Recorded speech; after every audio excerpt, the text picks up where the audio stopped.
So let me introduce Nick first. Nick is, his role is to promote New Zealand as a location for investment and residence.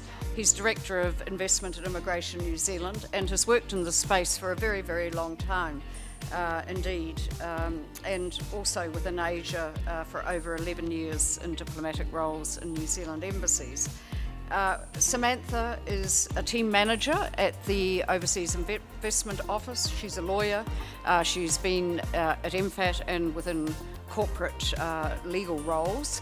And both of them, I really do encourage you to listen quite carefully to the insights they have to share.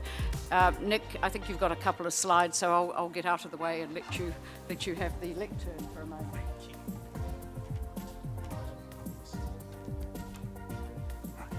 Thank you, Fran. Firstly, I'll try and do two things and stick to 5 minutes or so there's time for a question or two. And Sam, of course, to tell you about OIO.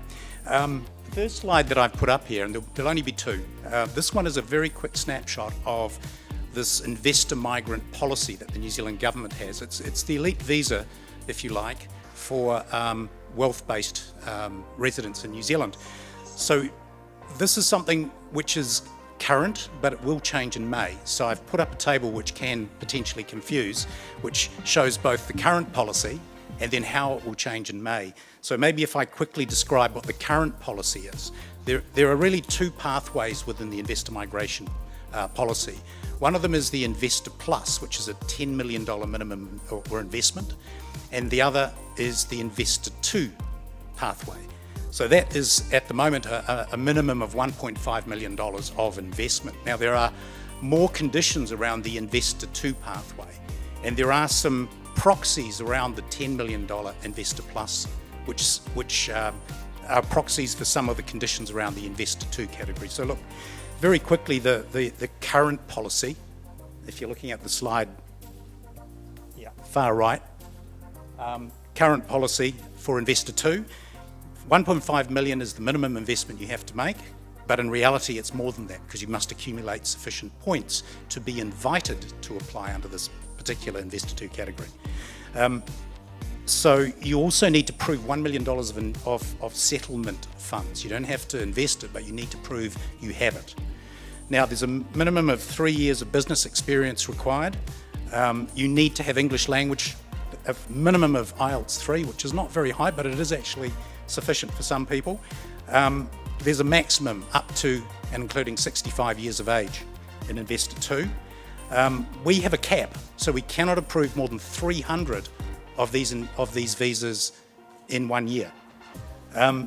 There is one condition about spending time in New Zealand. So it's a 4-year investment period that you have to put your minimum investment in. And for years 2, 3, and 4 of the 4 years, you must also spend 146 days of each of year 2, 146 for year 3, 146 for year 4 to qualify. So that's the current policy. Now, just to confuse everybody, we're going to change that in May. This was announced by Minister Woodhouse earlier on in December last year, 2016. So what I've just described to you will change this way. The minimum amount of investment will be $3 million. So it's more or less doubled in terms of the minimum investment. But you no longer have to prove to us you have an additional $1 million of settlement money. You get extra points, and remember you have to accumulate sufficient points to be invited to apply under this category. You get additional points now. We've topped up the points that are available for business experience. If you can prove 15 years of business experience, you'll get more points than under the current policy. We've also topped up on English language so that in fact if you're more proficient in English language, and you can become so, you will gain more points. The maximum age remains at 65, but we've also increased the cap to 400, so it's increased by 100. We can now approve 400 Investor 2 visas in a year. We, under certain conditions, and this is another change, under certain conditions, if you invest your money into what we term productive investment, and 25% of your investment capital goes into productive investment, and essentially that's anything other than bonds, government bonds, corporate bonds, local body bonds, into acceptable investments into equities, listed equities, private equity, venture capital, angel investment if you wish, funds that invest in those equity investments. You can still invest in bonds and debt, but you'll get a bonus. You will be given a discount of $500,000 from the 3.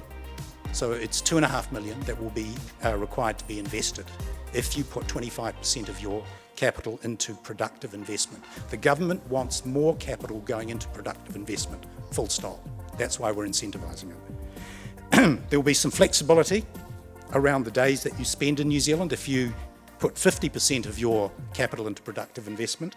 So when I described 146 days for each of 3 years, you can now look at the total. You still have the same number of days, 438 days, but you have the freedom to do that over 4 years. So again, under certain conditions, you can have more flexibility, and you also receive an incentive for going into productive. The other thing that we have changed, and will kick in May, is that we will allow philanthropic donations. Currently we do not, but after May, up to 15% of your capital can go into philanthropic, and we will count that towards the total. So that's the Investor 2. Now, the Investor Plus essentially remains the same. So $10 million, but as I said, there's a proxy here for capital. So if you invest more, you're not required to prove to us that you have business experience. There is no English language minimum. There is no age maximum. There is no cap, although there are not a lot of people coming through Investor Plus. The time in New Zealand is different. You need to spend 44 days currently, 44 days in year 2, 44 in year 3, so that's 88 days over those 2 years to qualify. That's one of the conditions. You don't get any financial discounts, and philanthropic currently is not allowed. Now, what's changed is, firstly, philanthropic. You can put 15% of the $10 million into philanthropic if you choose. So, as an Investor Plus. The future policy also gives you some flexibility if you put it into productive investment, 25%, to do 88 days over 3 years. So you get a bit of flexibility there.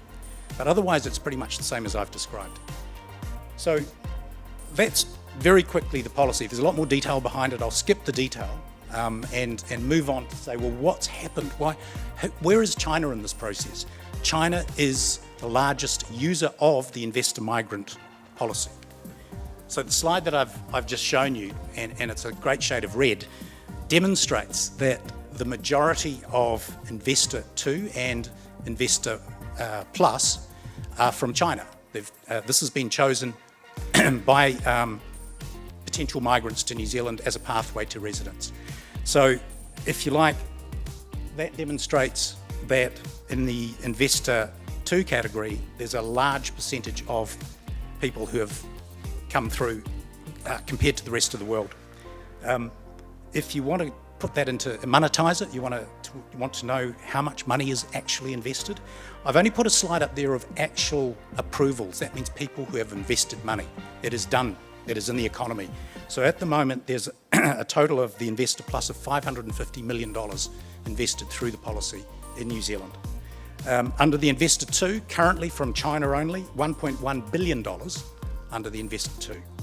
So that's a total of about $1.662 billion invested currently in the New Zealand economy through the Investor Migrant Program. Now, what I've skipped over is a slight detail that there's still $1 billion more waiting to be approved. So at the moment, under the Investor Plus, we've got something like $480 million waiting to be either assessed as an application in the queue, or we've given an approval in principle. Now this applies to Investor Plus or Investor category. That means we give you 1 year to choose an investment. So we think it's fair and prudent that you have a period of time to choose what you invest in. And currently, approved in principle, there's $1 billion under Investor 2 and Investor Plus. Under being processed, that's in the queue, no decisions made on these, there's $559 million. So that's over and above the totals that I've talked about, $1.662 billion that is invested in New Zealand. Now, the majority of that capital the 1.662, the majority of that is in passive investments. So most of that would be in bonds, and about 20% of it is in productive investment currently, which is why we changed the policy to incentivise into more productive. I think time's up. Okay, I will leave it at that, and I'm happy to tell people more later. And now I'll just invite Sam to briefly just talk about some of the changes that are happening at OIO, particularly to make it more efficient for processing applications. Thank you, Fran. Happy New Year. It's a pleasure to be here. It's such an auspicious time of year. As Fran said, I'm going to talk to you about some key changes that we've seen recently at the office. And some of these changes, we believe, will go a long way to addressing concerns that many of you and others have expressed, but also help us to do our jobs in a more efficient and timely way. So what are we changing?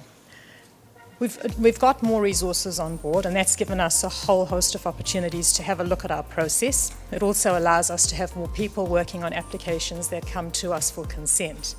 Specifically on the process itself, we want our process to be more transparent, to be clearer on where an application is in the process and on the process itself. We also want to be more efficient and timely, not just for what the time is that the OIO spends on an application, but the whole process itself. And so our changes are aimed at reducing the total time that an application takes to go through the office. And we want to do that without compromising high quality and robust decision making. And how are we doing this? Firstly, by improving communication throughout the whole process, both face-to-face and also using enhanced templates and tools and application forms to give us the information we need to be able to put an application through in a timely way. At the very start, we're encouraging pre-application meetings where we get the opportunity to meet face-to-face with the applicant. We're often doing business through lawyers. It gives us a very different flavour when we're talking to the applicant directly and hearing some of the higher level rationale behind about the investment and about the investor. So we start at the very beginning with the pre-application meeting. And then the whole way through, we've got improved templates and guidance, which are at the moment in the process of being finalised and released, which will tell applicants and their advisors what sort of information we need to be able to assist us to perform our role. Another key aspect that you might be interested in is a bit more of a risk-based approach. So this is where we're looking at applications when they arrive and triage them on the basis of risk and complexity. So there is no one-size-fits-all approach. We're looking at things like the investor and also the investment. We will have internal timeliness targets for all parts of the process so that we can track our progress and also keep you better informed. So what do we look at when we're looking at risk and complexity? The things we'll take into account include things like how much we already know about the investor. Is this an investor who has invested before in New Zealand? What's their track record been like? And have they delivered what's been expected? So it's very important to think about what it is you're actually promising to deliver and being able to deliver that from an application assessment perspective, but also for the enforcement side of what it is we do. We also take into account the significance of the asset to New Zealand and its economy and culture. The complexity of the business structure, we see some very complex structures, so that obviously also has an impact on the way we assess an application and the resourcing that that takes. We look at whether or not the applicant has breached the Act previously, which will require a greater level of scrutiny, and also the level of public interest. How many submissions have received on an application? So that triage process by risk and complexity is allowing us to allocate greater resource to our highest risk, most complex applications. It will also allow us, on the other hand, for applications of low risk and complexity to identify the type of resourcing we need, which would lead to less time in resourcing on those applications. We're also taking a risk-based approach and a targeted approach to the way we assess the quality of investors. So we are looking at the quality of investors, the quality of investment, and the benefits that that brings to New Zealand. We're looking to clearly communicate how we identify people who own and control the investment and how we assess their character. We'll give you clear instructions about what it is we need to be able to make that assessment. And we've said, as I said earlier, we'll use a risk-based approach, no one size fits all. That assessment will allow us to make decisions about how far and how deep we go with our inquiries. Many of you who've been on the other end of an assessment process will know that we do look into the character of the investor. If we do find anything, we come back to you with questions. But the risk-based approach will guide us in terms of how far we go with our questioning and what sort of questions we need to ask. It will allow us to identify more accurately who owns and controls the investment. So we have looked very closely at the way we assess good character and the guidance that we provide to investors. We're front-loading our process and we're looking to provide that guidance and advice to you earlier on in the piece rather than later. And our guidance will confirm what it is we actually need to be able to do our role. Thank you, Fran.